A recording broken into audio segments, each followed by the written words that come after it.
is our God. Every tribe sing praise and glory, honor and strength unto our God, unto our God. Lazarus, endless, love unrestrained. This is our God. Every tribe sing. Kita bersyukur kita ibadah di hari kebangkitan Tuhan kita Yesus Kristus, Bapak Saudara. Mari Bapak Ibu kita dengar firman Allah. Saya memberi tema firman Tuhan kebangkitan Yesus, memberi kita kemenangan. Sekali lagi, kebangkitan Tuhan Yesus adalah memberi kita kemenangan. Kita lihat di Lukas pasal yang ke-24 ayat 1 sampai 6. Kita baca Bapak Ibu.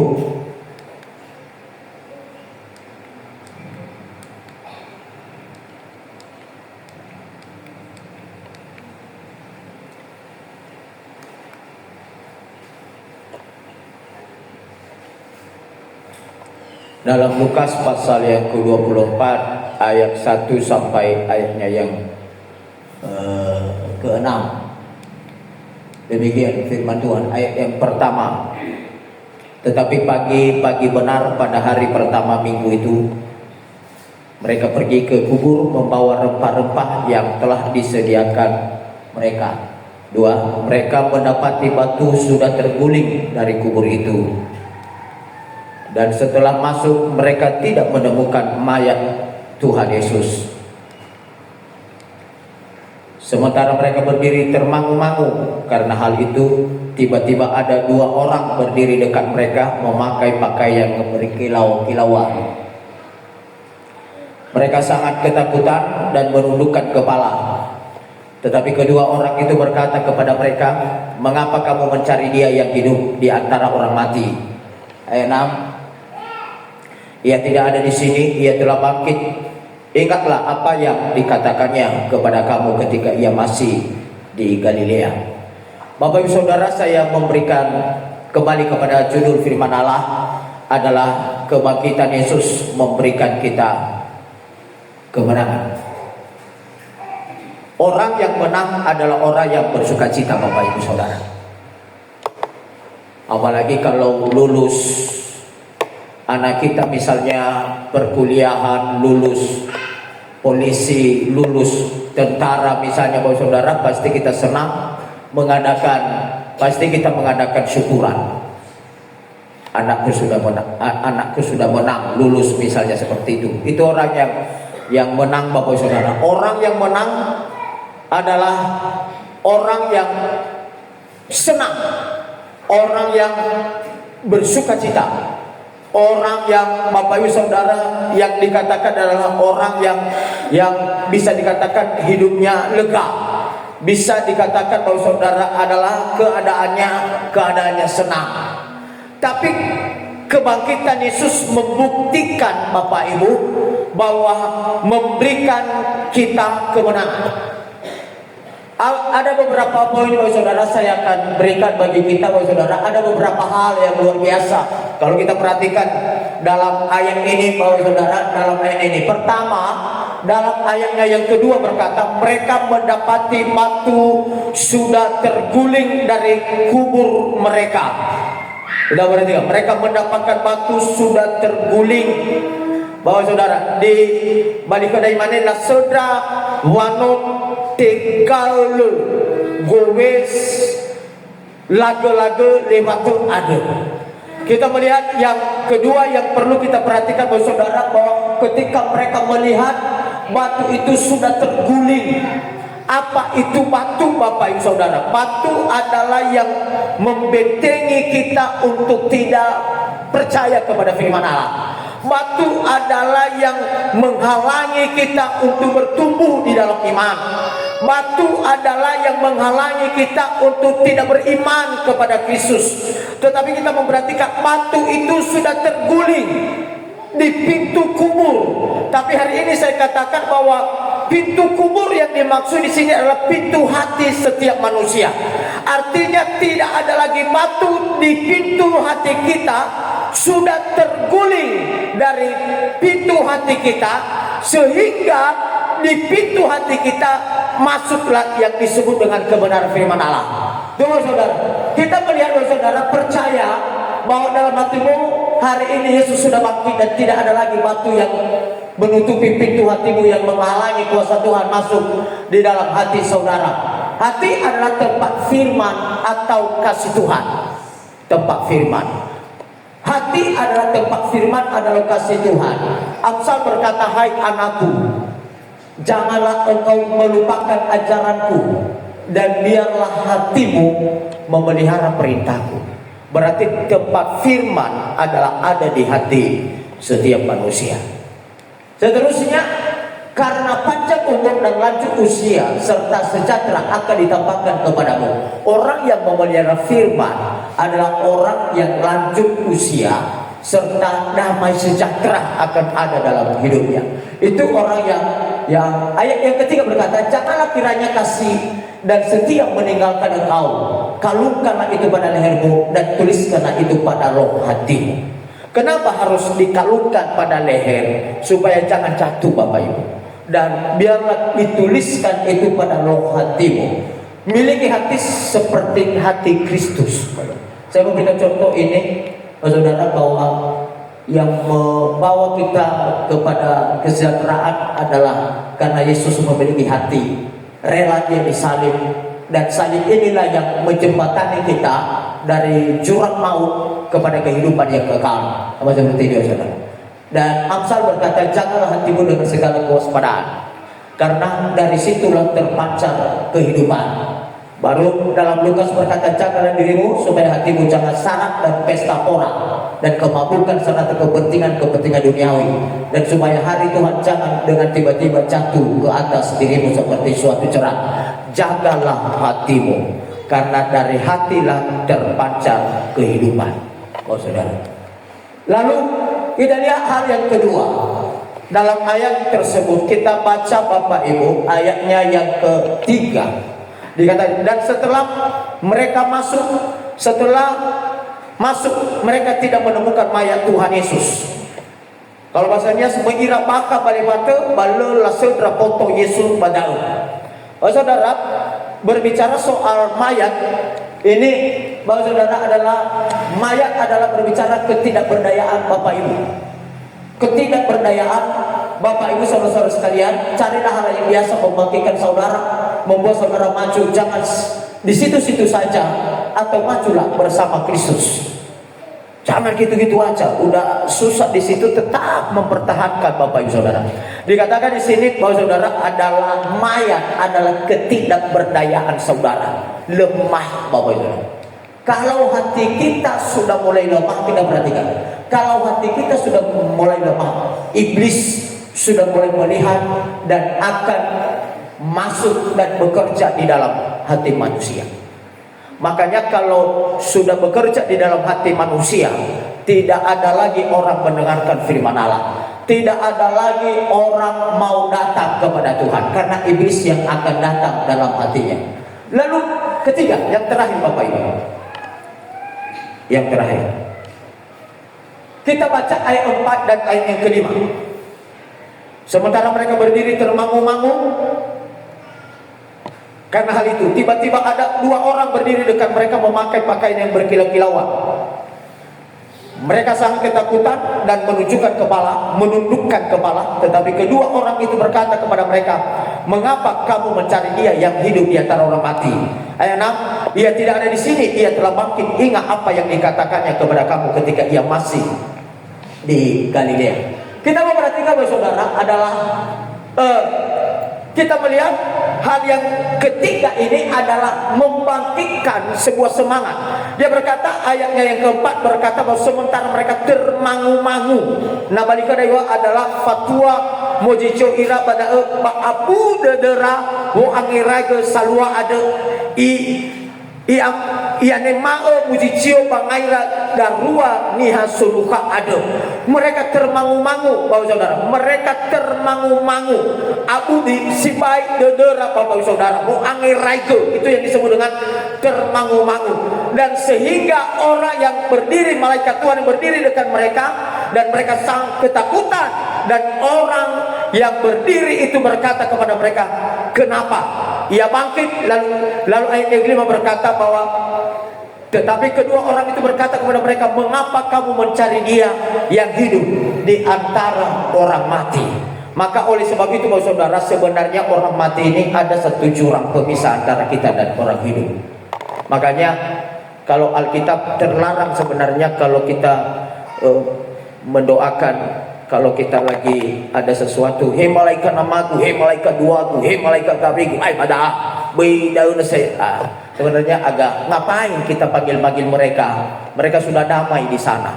Mereka sudah ada tempat yang sudah disediakan oleh Tuhan, dan orang mati tidak bisa lagi bersama dengan orang yang hidup. Maka orang malaikat Tuhan ini berkata, kenapa kamu mencari dia yang hidup di antara orang mati?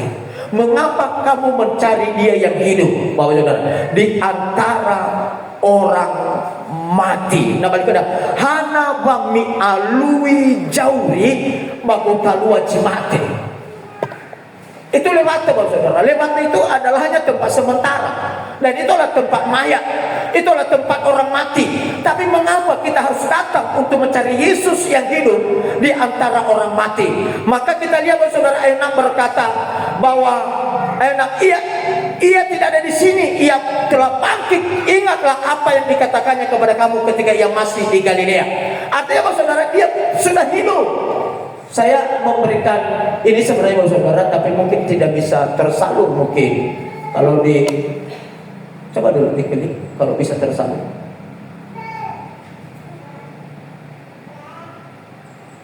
Tidak bisa ya? Klik 2 kali, cepat.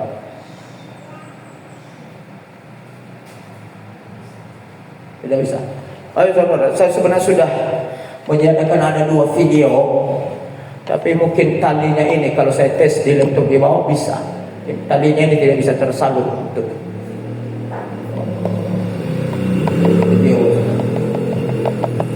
Tapi pengumuman kok bisa.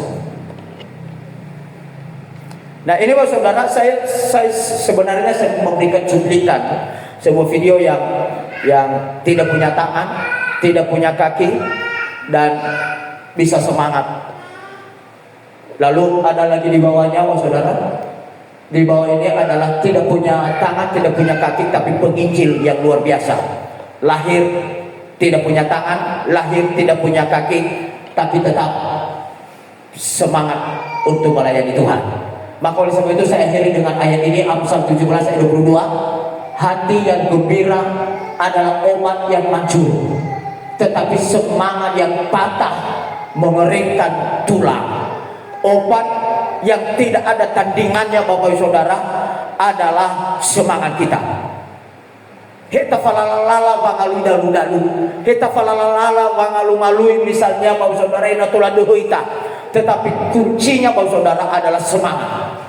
Kalaupun ada obat yang hebat menurut orang di luar sana, hebat, kalaupun ada orang yang memberikan obat yang luar biasa sesuai dengan berita orang luar sana, tapi kalau kita tidak bersemangat, maka itu tidak akan menyembuhkan kita.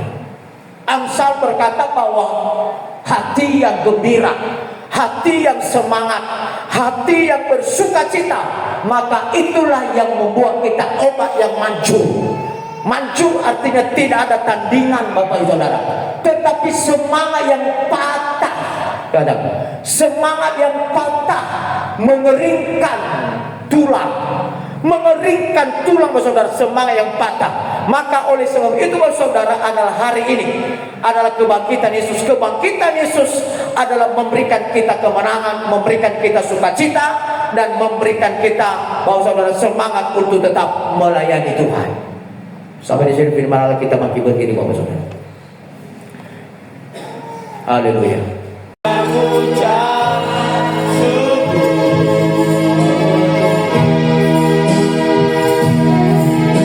Meskipun doaku tak terjawab, meskipun hatiku habis terjawab,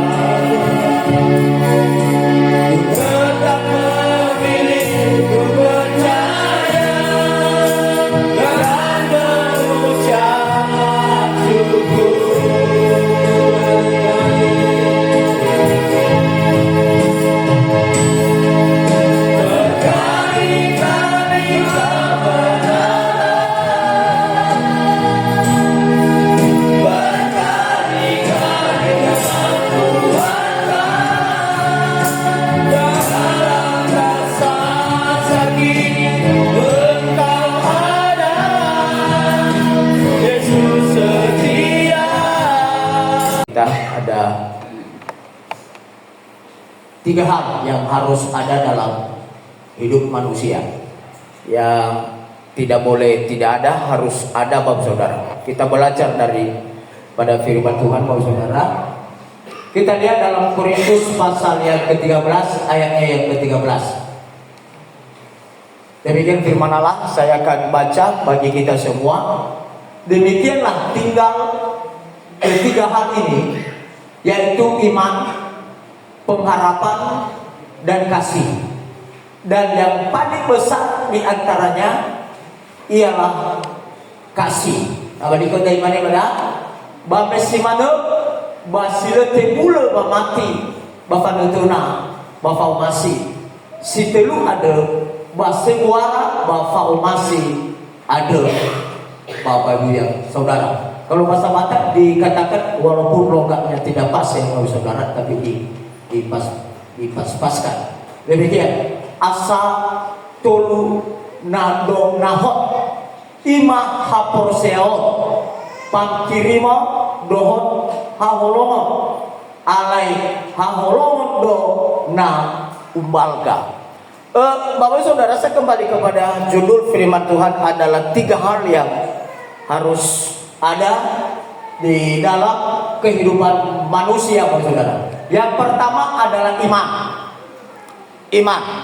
Iman ini, Bapak Saudara, adalah iman atau famati atau haporsea atau haporseao. Kita lihat Bapak Saudara, arti daripada iman. Iman Kristus adalah kepercayaan yang mendalam, yang didasarkan pada ajaran Kristus. Itu adalah iman. Di Ibrani berkata, di dalam Ibrani berkata Bapak Saudara, pasal 11 ayatnya yang pertama berkata, iman adalah dasar dari segala sesuatu yang kita harapkan dan bukti dari segala sesuatu yang tidak kita lihat. Famati bano faarodade sinduhundu ba ngawale ni dena ba faafadu dede ba ngawale jile oroma ai anggo haporseaoni pos niroha doi ni aka sihirimo jala pamotoan na totu taringo tu naso ni ida. Bapak Saudara, adalah kita melihat bahwa iman adalah dasar dari segala sesuatu yang kita percayai, yang belum kita lihat, yang belum kita lihat secara manusia, Bapak Saudara, dan inilah yang disebut dengan iman. Lalu kita lihat, Bapak Saudara, tanpa iman, ayat 6 berkata, tetapi tanpa iman tidak mungkin orang berkenan kepada Allah. Kalau tidak ada iman, tidak mungkin orang berkenan kepada Allah. Balikana banalo famati sama sagoi sitola sama sagoi sitola mangomusoi tedelo malanya. Na le hadi famati samosa le hadoi sitola mangomusoi tedelo malanya. Nah, ini Bapak Saudara yang harus kita inginkan, bahwa iman itu sangat penting dalam setiap kehidupan kita. Tidak ada satupun yang bisa menyenangkan, menyenangkan hati Tuhan. Kalau di bahasa Batak dikatakan aihala namada poto debata. Tidak ada satupun yang bisa menyenangkan hati Tuhan tanpa iman. Itu berbicara soal iman.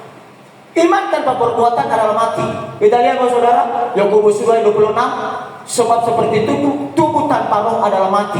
Demikian juga iman tanpa perbuatan adalah mati. Hula poto silenoso pasti mati, boto ada. Si mana goi mati ada nale buah-buah nova mati si mati. Kalau tidak punya iman Bapak Saudara, berarti iman adalah sudah seperti orang mati. Bahasa Batak dikatakan aisongon dagini namate anggoso martondi songoni do mate haporseo naso marulau. Kalau tidak ada perbuatan, saudara, adalah iman adalah mati. Saya memberikan satu contoh pelacur besar. Kita terkenal bahwa pelacur besar ini adalah yang bernama Rahab. Dan pelacur ini ada di kota Yeriko. di kota Yeriko ini adalah rencana Tuhan akan menghancurkan kota Yeriko. Lalu dia tinggal di kota Yeriko sebagai pelacur yang sangat besar. Tiba-tiba Yosua mengirim orang untuk mengintai kota Yeriko, dan sehingga kota Yeriko dilihat orang yang mengintai itu, dicari orang Yeriko mau dibunuh, tetapi Rahab yang disebut dengan pelacur ini menyembunyikan pengintai itu, disembunyikan pengintai itu. Dan apa yang terjadi, saudara, ketika disembunyikan, diloloskan untuk lari, dan sehingga setelah Allah Yosua memimpin berputar-putar 7 kali keliling di kota Yeriko untuk menghancurkan kota Yeriko, apa yang terjadi? Semua kota Yeriko hancur, orangnya pun hancur, dan yang diselamatkan di situ adalah hanya Rahab dan bersama dengan keluarganya. Artinya perbuatan kita layak akan menyelamatkan kita, Bapak Saudara. Yang kedua, pengharapan. Kita lihat pengharapan, Bapak Saudara. Yunani, dalam bahasa Yunani kata pengharapan dipakai kata etis atau elpis. Saya sudah kasih cara bacanya di bahasa Indonesia, elpis. Dari dalam penulisan di bahasa Yunani seperti ini, Bapak Saudara. Elpis. Elpis ini artinya harapan atau mengharapkan. Harapan atau mengharapkan. Itu yang disebut dengan elpis.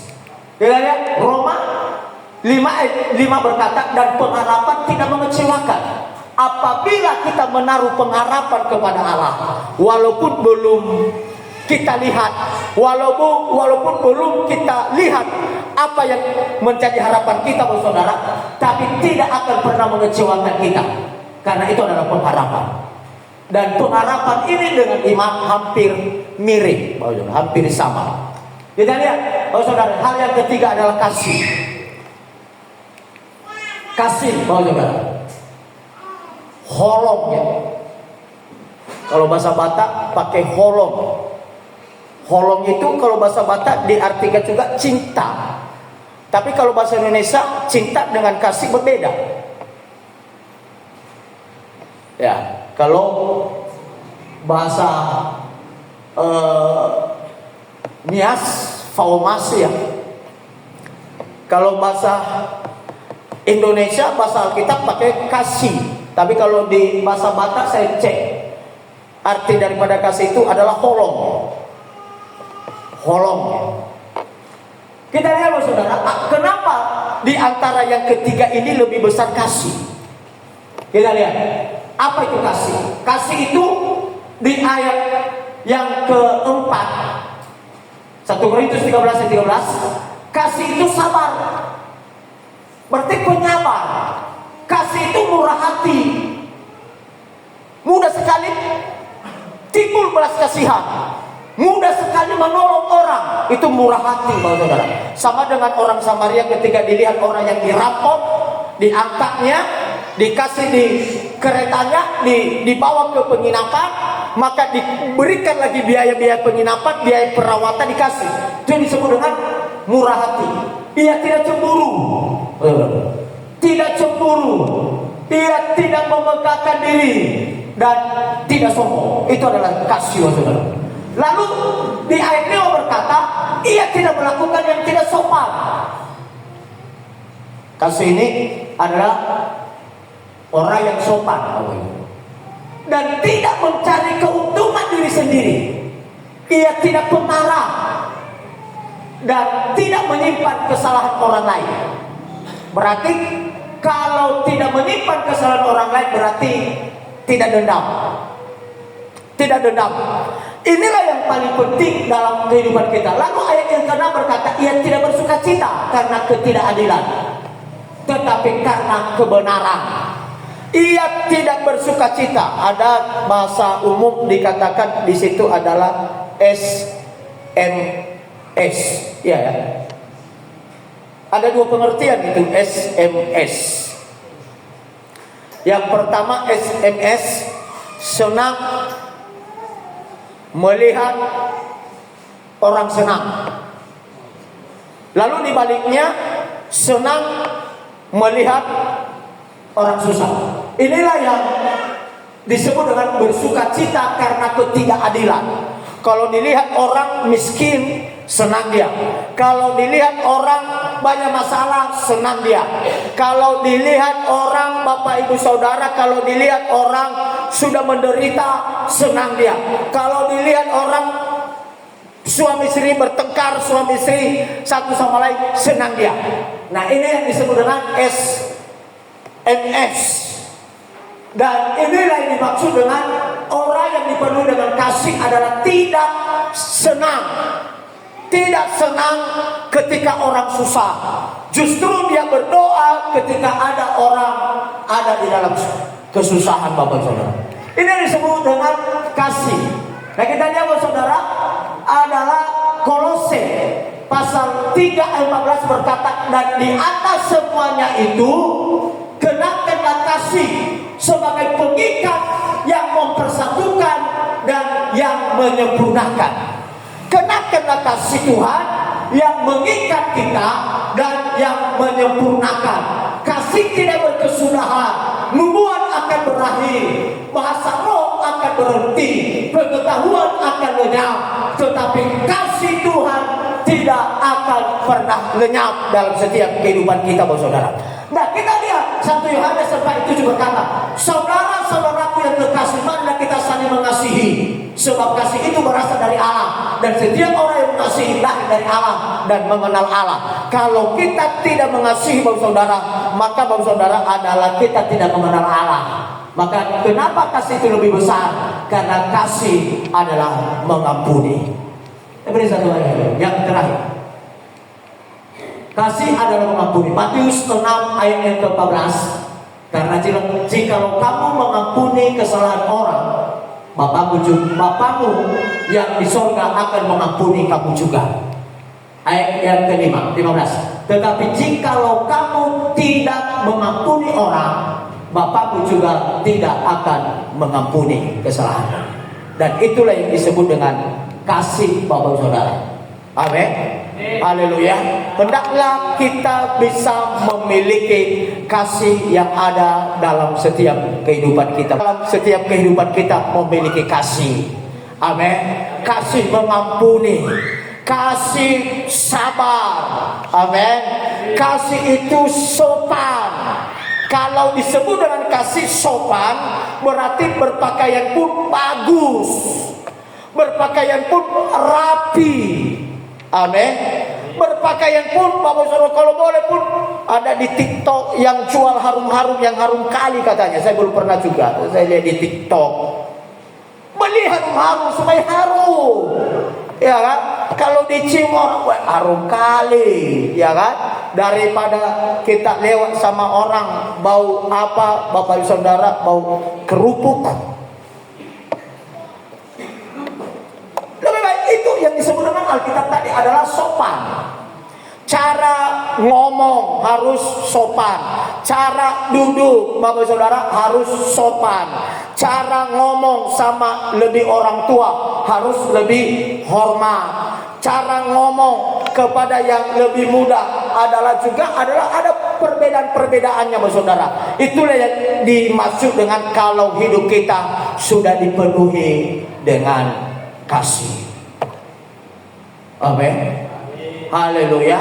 Baik juga kami di antara hamba Tuhan. Kalau di GPDI secara khusus, kalau lebih tua dari kita, lebih senior dari kita, saya panggil om. Yang lebih muda dari saya juga, kadang-kadang sih malu saya. Kadang-kadang dipanggil om sama saya, kadang-kadang panggil om, kadang-kadang juga malu kali aku.